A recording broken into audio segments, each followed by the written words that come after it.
On Nigeria's coat of arms are the country's two major rivers, one of which is the River Benue. The river, which was previously known as the Chada River, is approximately 1,400 kilometers long. The source of the river is in the Adamawa Plateau of northern Cameroon and flows westwards where there is the famous Lagdo Dam and reservoir that has become a source of flooding in Nigeria over the years. The way and manner Nigeria has surrendered her territory and the lives of our citizens to the will of the Cameroonian authorities on the release of water from the Lagdo Dam over the years, and indeed the failure to take advantage of the immense and enormous economic potentials and opportunities in the River Benue, will be a subject for discussion on this program another day.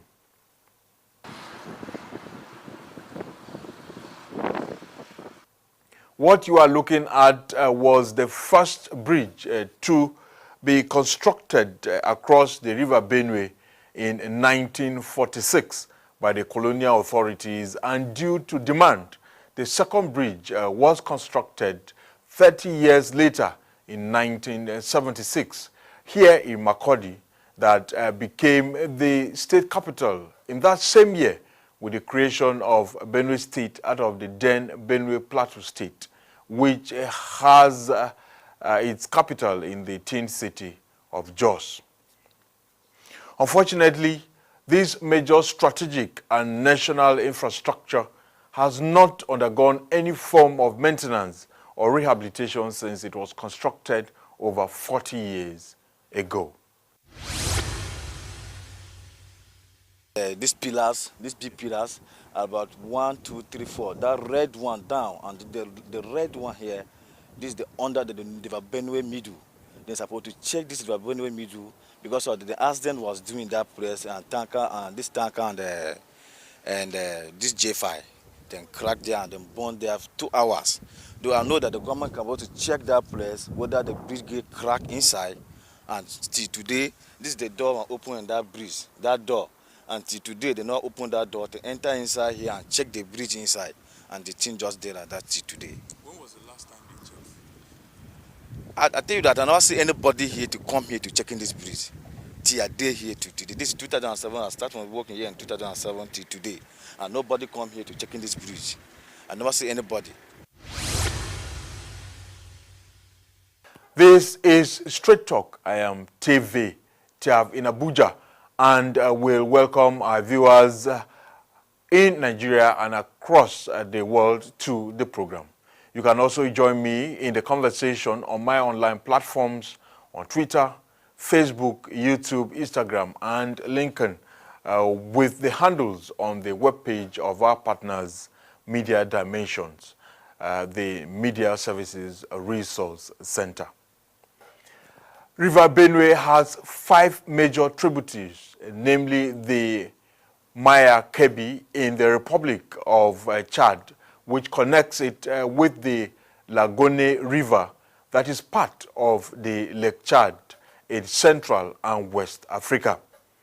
In Nigeria, the tributaries of the River Benue are the 310-kilometer Faro River that flows over the Nigeria-Cameroon international border, and the Gongola River in the eastern slopes of the Jos Plateau that flows through Numan in Adamawa State and Nafada Town and Dadinkowa near the Gombe State capital in northeast Nigeria.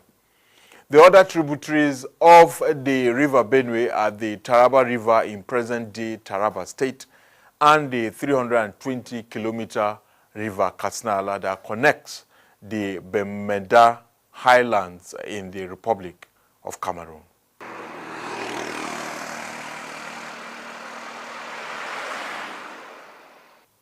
This is the River Katsina-Ala that divides Benue State into 2 unequal halves, especially the Benue Northeast and Benue Northwest senatorial districts. It is about the longest of the 5 tributaries of the River Benue, with about 4 crossing points. However, only just one of the crossing points has a bridge, and that is this bridge at Kastina-Ala town, which was constructed around 1979 to link the northeast Nigeria with the north central and the southern part of the country through Cross River State in the south-south. Unfortunately, in the last 40 years, the River Katsina-Ala bridge has also not undergone any maintenance or rehabilitation by the federal government, just like the River Benue bridge itself in Makurdi, the state capital. We arrived at the River Katsina-Ala bridge in the evening hours, and what we saw can simply be described as a national disaster waiting to happen. These holes you are looking through to the river are uncountable at different spots right on top of the middle of the bridge that constantly vibrates whenever any vehicle, no matter how small, is driving on it.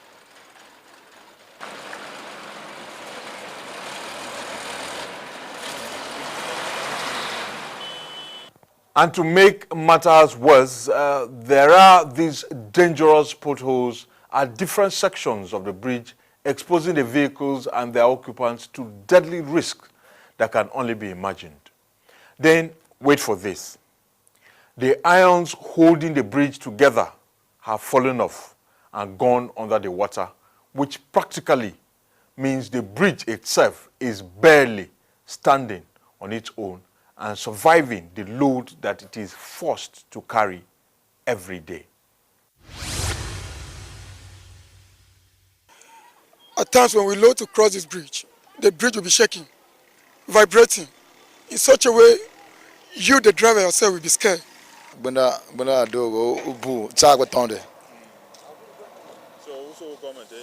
I saw.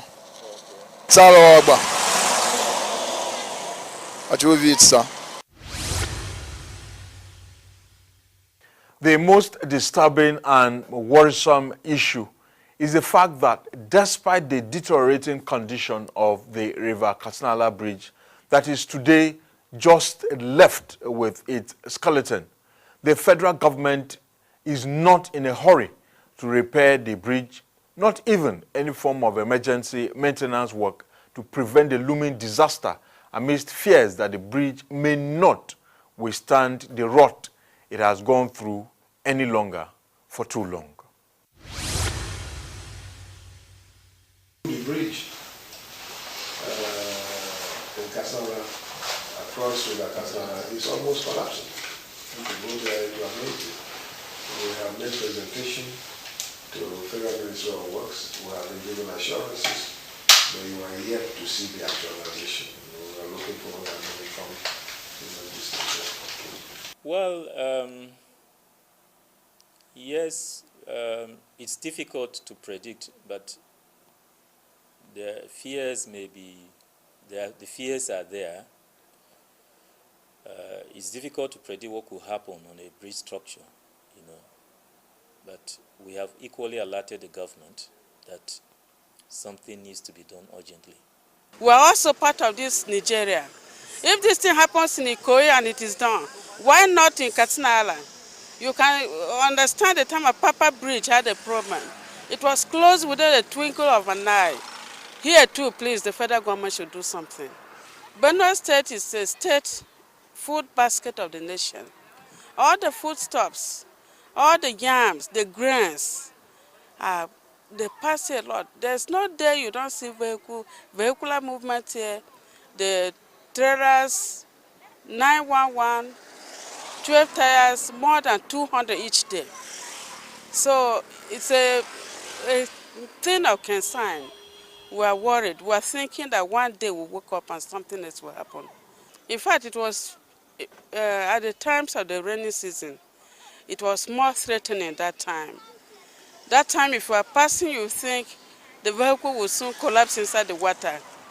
But I thought the federal government didn't respond because of the heavy waters that were there. We're hoping that maybe this time around. As it is now, some people that have a lot of fears, they feel by crossing here, one day it might collapse. They still pass through that route. They pass through the waters.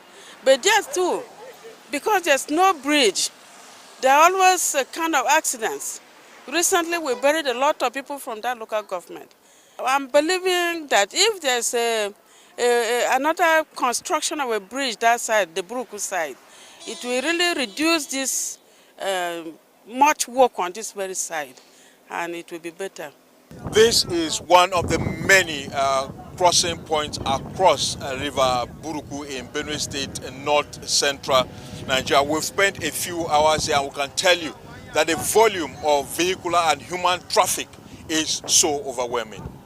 The situation at the Buruku crossing point along the 320-kilometer River Katsina-Ala, which is the shortest route to connect the farming communities of Taraba State in northeast Nigeria with the north-central and by extension the rest of the country, is in fact a different story.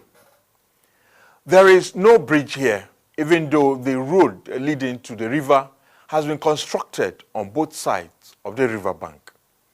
The only option left for the people is to cross the river with their vehicles and goods, including farm produce and dead bodies, using different shapes and sizes of the canoe and boat.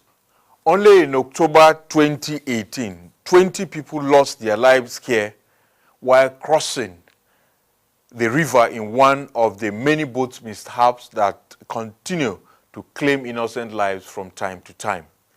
Instructively, top government officials, including national and state houses of assembly members, state commissioners, and high court judges, especially of the neighboring states, also cross the river using the boats. In fact, crossing the river on boat is part of the journey for passengers of commercial taxis and mass transit buses, even those operated by the state governments. I'm from Delta State. I'm crossing to Benin. I'm going to Logo. No, this is not my first time. Yeah, I've been crossing regularly. Well, some people, they are scared crossing here, so they follow Kastina-Ala. Why it's very far from, the distance is very far. So that it's better for government to make the bridge here so that we'll be passing on the bridge, because the accident I saw, if being that there is a bridge here, would have not have that sort accident. But the accident of the bridge, we had a such accident and we lost a life of many people. It is obvious that the death toll in any boat mishap here will be huge. This is because there is no use of life jackets by the boat riders and their passengers. In fact, we did not see anyone in sight for the many hours we spent by the river. Instructively, this is what is left of what should be the marine police post by the riverside. The marine police that should ensure compliance with the use of life jackets and also provide 24-hour security at the riverside were not seen anywhere until we left the riverside. The sad truth is that there is no possibility for the construction of a bridge at the Buruku crossing point of River Katsina-Ala anytime soon. Members of the riverine communities are sad that construction of this all-important bridge has been reduced to a political campaign during elections, because as soon as elections are over, nobody talks about the bridge anymore. We are here the story, so the people who are going from by that time, they young, they small, but how they meet up. So people like Badigu and Terverr, they will factor with the go that place. But we are not seeing the bridge here. We need a bridge here because if I get the bridge here, even people who are there outside will bring the company, big company here.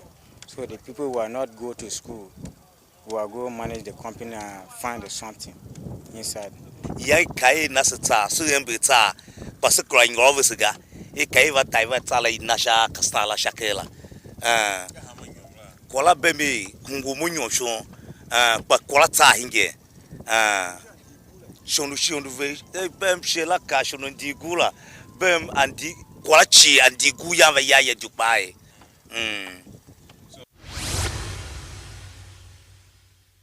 We met with retired Assistant Inspector General of Police, Zakaria Mahalbe Andi, whose father was the indigenous pioneer of using boats to transport passengers across the Buruku crossing point of River Katsina-Ala. Together with some of my other colleagues from Benue State, did raise the issue of a bridge across River Katsina-Ala at Buruku. This was extensively discussed, and to the best of my knowledge, it was accepted that there was the need for such a bridge at the location already mentioned. And I'm fully aware that steps were taken by the then government of Chief Obasanjo to also revisit the issue where main contractors were even invited to do the feasibility studies and submit a quotation. That was also done. One can even be able to trace the route through which the bridge was to start, or where the bridge was to start and where it was to land on the other side. In fact, the need for such a bridge is even more now that one, even though as a layman, taking a look at Kastina-Ala bridge, which can simply be described as a death trap. You're on the bridge and you're going through holes that are about 2, 3, 4 feet deep. That shouldn't really be the case. So the thing is this, it should remain a project that is worthwhile the consideration of the federal government and execution in due course. I cannot tell you what's going to happen on the Buruku Bridge, but the government of Benue State, and indeed the indigenes of Benue State, have been clamoring for the construction of a bridge across the River Katsina-Ala at Buruku for a long time now.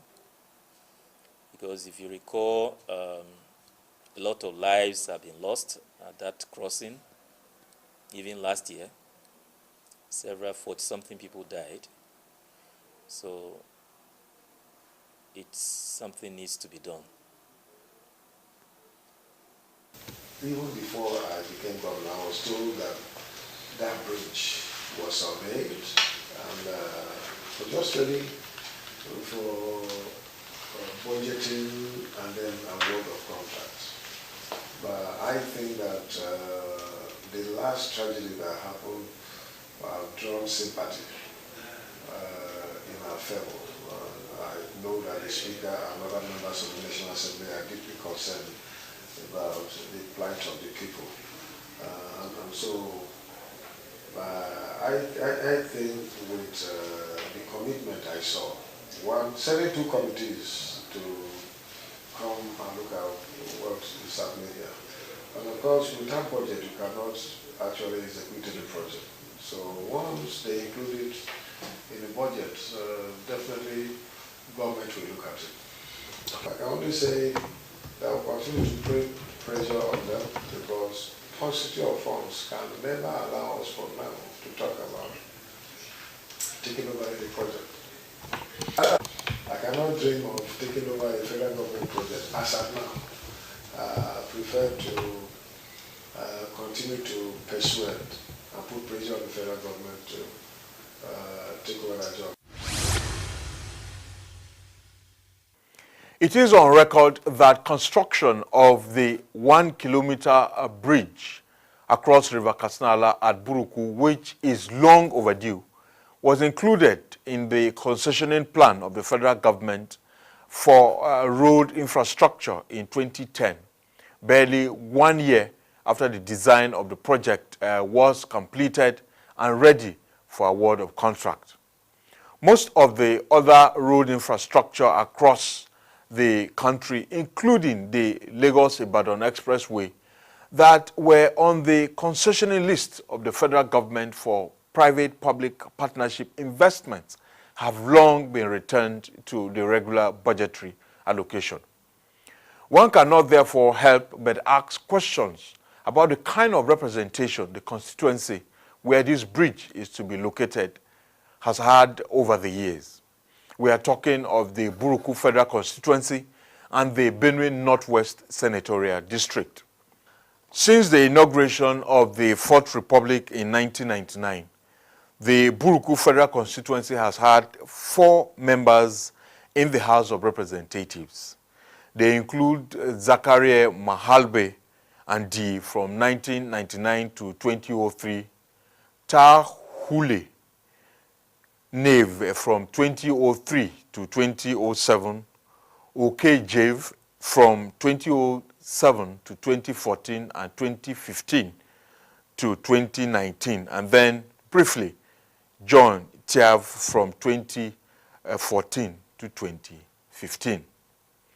For the Benue Northwest Senatorial District, it has been Joseph Waku from 1999 to 2003, the late Joshua Dagba from 2003 to 2005, Fred Oti from 2005 to 2007, and George Akume from 2007 to date. While some of these representatives and senators reportedly made a case at different times for the proposed Buruku Bridge, others definitely only wasted their years in the National Assembly. Benue is one state that is not so lucky with the provision of road infrastructure across the 23 local government areas of the state. As observed earlier, even the River Benue Bridge in Makurdi, the state capital, is also a dilapidated structure begging for maintenance. The bridge, which is almost 43 years old, has been abandoned for that long by the authorities, and except for the solid structure of the construction work on this bridge, it would have long become a national embarrassment already. As we speak, the slabs on the pedestrian walkway on the River Benue Bridge have also broken, with the facility closed down and no longer in use, thereby exposing pedestrians to the risks of competing with moving vehicles on the ever-busy bridge. After over 4 decades of serving the nation by linking the north with the south, the irons holding the River Benue Bridge today look rusted, presenting a very scary picture and the need to urgently rehabilitate this critical national infrastructure, which the authorities also admit is in a very bad shape. We're going to do a lot of works to strengthen the bridge. As a matter of fact, since it was constructed in the 70s, this is the first time we're doing major repairs on the bridge. By a tanker that fell on the bridge, we're going to repair that. We're going to change the expansion joints We are going to do protective works on the abutment too, to protect it from erosion, and so many other works that we're going to do, including even protection of the piers and pie caps and so on. It is very true that all the 3 bridge infrastructure identified in Makurdi, Kastina-Ala and Buruku are federal government projects. However, one thing is clear, that Benue State needs a development vision for itself. The blueprint that will capture the infrastructure and human development needs of the entire state, which the government and people, including those that will be appointed and elected at the federal level, will promote and pursue with vigor and determination, including the construction of the bridge at Buruku over River Katsina-Ala. The future of the state must be clearly defined with its economic potentials, including the enormous opportunities from its water resources, which are viable for agriculture, inland ports, water transportation, recreation and tourism, and how these can be harnessed for the greater good of the entire state. It has been 43 years since the creation of the state, but it is a sad story that the pace of development is too slow and its leadership must roll up the sleeves and get down to work. That is Straight Talk. I am Tyav. Thanks to our partners MediaDimensions for their support. And thanks to you for watching. And goodbye from Abuja.